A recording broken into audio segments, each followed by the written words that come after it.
কিরে, কি অবস্থা? এই তো ভালো। কি করি? ওই যে আড্ডা দিচ্ছি।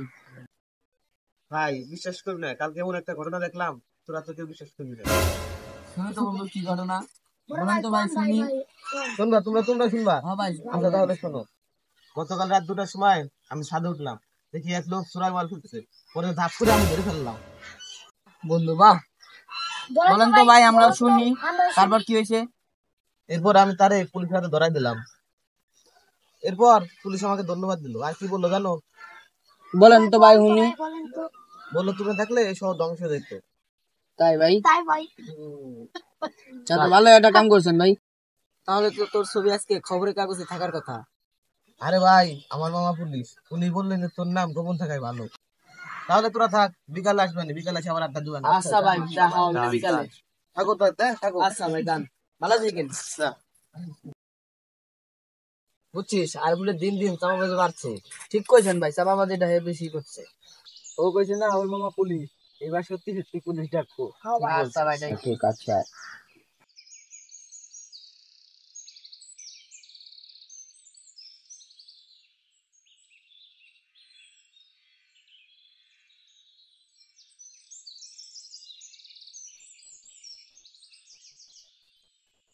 কিরকম কি হয়েছে?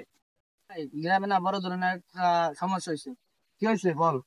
আমার মামা পুলিশ, সমস্যা নেই, বল বল। গ্রামে একজন ছেড়া একটা ব্যাগ নিয়ে চলে গেছে। আরে আমার মামা পুলিশ, এক ফোন দিলেই সব হয়ে যাবে। আচ্ছা ভাই, তাহলে ফোন দেন।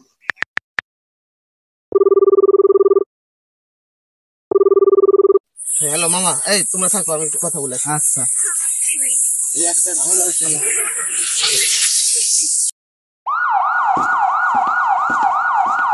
স্যার আপনি এখানে? ফোন দিছে। ওই যে ও আপনি কি ফোন দিছে, ও বলে আপনার ভাগ্নে হয়। ও ওকে, ওকে তো আমি চিনি না। ওকে যাই কেন?